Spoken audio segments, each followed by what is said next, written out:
Hello everyone, this is Waheed from Trideco. तो आज की इस वीडियो में हम ये देखेंगे कि हम अपनी वर्डप्रेस की वेबसाइट का बैकअप कैसे ले सकते हैं। बैकअप लेना क्यों जरूरी होता है? देखें, वेबसाइट का बैकअप लेना भी इतना ही जरूरी है जितना आप अपने मोबाइल के डेटा का या अपने लैपटॉप के डेटा का बैकअप लेते हैं, उसकी फिक्र करते हैं कि कहीं ये ज़ाया ना हो जाए। बिल्कुल उसी तरह वर्डप्रेस की वेबसाइट भी आपका एसेट होती है, तो उसका बैकअप लेना भी जरूरी होता है ताकि कभी ये खराब ना हो जाए, कभी इसमें कोई इश्यू ना आ जाए, कभी इसमें वायरस ना आ जाए, कभी कुछ और मसला ना हो जाए, कभी सर्वर डाउन हो जाता है, कभी कुछ हो जाता है, कभी कुछ हो जाता है। तो आपकी वेबसाइट में कभी भी कुछ भी मसला आ सकता है, ये हो सकता है हैक हो जाए। तो उसके लिए हम ये करते हैं कि हमारे पास अगर वर्डप्रेस की वेबसाइट का बैकअप पड़ा हो तो हम उसी को दोबारा यूज कर लेते हैं। ठीक है, तो आज की इस वीडियो में मैं ये बताऊंगा कि बैकअप लेते कैसे हैं। ठीक है, तो इसके लिए हम एक प्लगइन इंस्टॉल करते हैं। प्लगइन में ऐड न्यू। तो बैकअप लेने के लिए काफ़ी सारे प्लगइन्स हैं, आप कोई भी यूज़ कर सकती हैं। बैकअप के लिए एक प्लगइन है अपड्राफ्ट,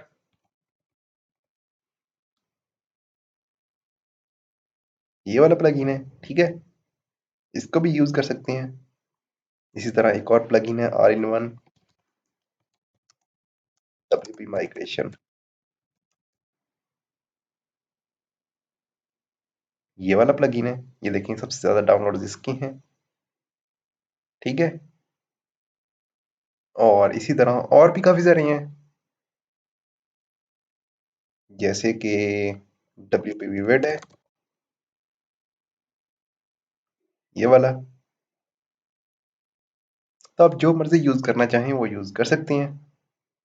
मैं मोस्टली ये वाला यूज़ करता हूँ, डब्ल्यूपी विवेड और all in one WP migration.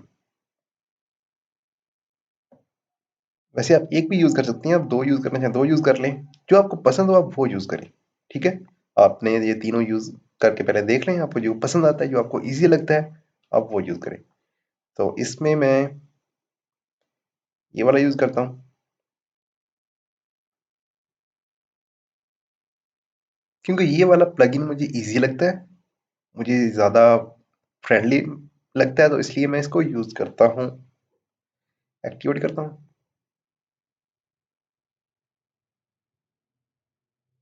तो ये एक्टिवेट हो गया है और हम इधर पहुँच गए हैं।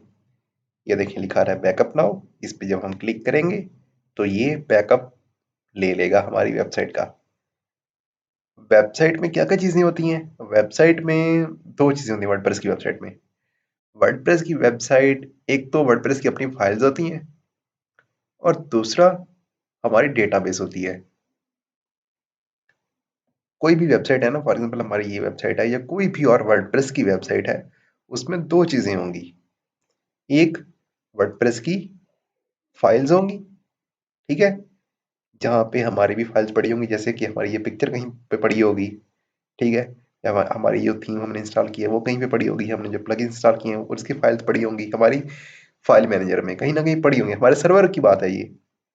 वेबसाइट के साथ इसका लेना देना नहीं होता इस वर्डप्रेस के साथ, लेकिन मैं वैसे बता रहा हूँ कि ये काम कैसे कर रहा होता है।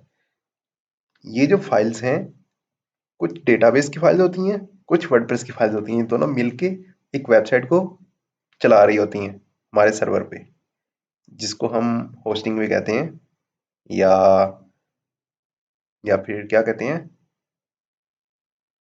होस्टिंग ही कहते हैं, सर्वर कहते हैं। ठीक है, तो ये अभी देखें सिलेक्टेड है डेटाबेस प्लस फाइल्स, मतलब कि पूरी वर्डप्रेस की इंस्टॉलेशन का बैकअप। अगर हमें सिर्फ वर्डप्रेस की फाइल्स का बैकअप चाहिए तो हम इसको सिलेक्ट करेंगे, अगर हमें सिर्फ डेटाबेस का बैकअप चाहिए तो हम इसको सिलेक्ट करेंगे। आगे आने वाली वीडियोस में जब हम एडवांस की तरफ जाएंगे तब आपको मैं बताऊंगा कि डेटाबेस का बैकअप हम क्यों लेते हैं और इससे हम क्या कर सकते हैं। इसी तरह वर्डप्रेस की फाइल्स का बैकअप हमें कब लेना चाहिए। तो फिलहाल तो आप सबका बैकअप ले लें, डेटाबेस का भी, फाइल्स का भी। तो उसको फिर अपने जहाँ पे यूज़ करना है आप वहाँ पे यूज़ कर सकती हैं। ठीक है, अभी देखें ये लिखा रहा है सेव बैकअप्स टू लोकल, के मतलब कि मैं अपनी लोकल स्टोरेज में मतलब अपने कंप्यूटर में इसको डाउनलोड करना चाहता हूँ, या फिर अगर मैं ये वाला सिलेक्ट करूँ तो नीचे ये जो ऑप्शंस हैं इनको मैं सिलेक्ट कर सकता हूँ अगर मेरे पास प्रो वर्जन हो इसका। ये जो डब्ल्यू वीवर्ड बैकअप वाला प्लगइन है इसका अगर प्रो वर्जन होगा तो मैं इसको यूज कर सकता हूँ। तो हमने सिंपली इस पे क्लिक करना है बैकअप नाउ पे, तो ये स्टार्ट कर देगा।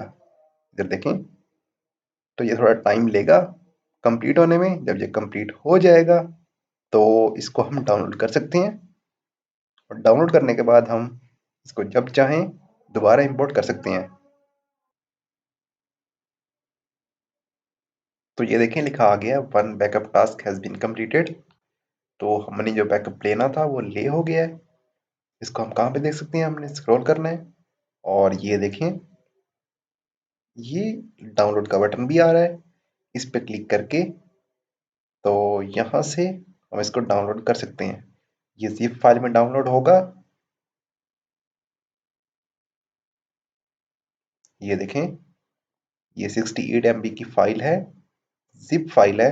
इसको हम जब दोबारा अपलोड करेंगे तो दोबारा हमारी वेबसाइट इसी हालत में वापस आ जाएगी जैसी हालत में हमने बैकअप लिया था।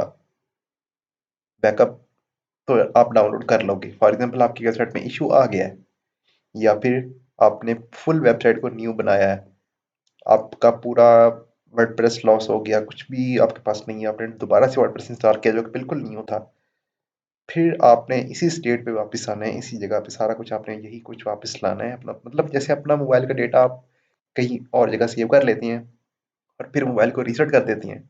जब आपका मोबाइल रीसेट होता है उसमें कोई भी डेटा अवेलेबल नहीं होता, लेकिन आपके पास डेटा पहले से पड़ा होता है किसी और डिवाइस में या किसी और कंप्यूटर में आप रख लेती हैं, किसी यूएसबी में रख लेती हैं। इसी तरह ये जो बैकअप की फाइल हमने सेव की है इसको भी हम किसी जगह पे रख लेंगे। जब कभी हमारा डेटा लॉस होगा तो इसकी हेल्प से हम दोबारा उसको अपलोड कर लेंगे। करना कैसे है, हमने सिंपली इधर अपलोड में जाना है, ये अपलोड लिखा आ रहा है, इधर से फाइल को सिलेक्ट करना है, जो हमने डाउनलोड की होगी उसको सिलेक्ट करके तो हमने अपलोड कर देना है। वो अपलोड होने के बाद खुद ही इसको रिस्टोर कर देगा, हमारा पूरा बैकअप जो भी हमने लिया था डेटा वापस आ चुका होगा। तो आज की वीडियो में बस इतना ही था। इससे नेक्स्ट अगली वीडियो में, तब तक के लिए अल्लाह हाफिज़।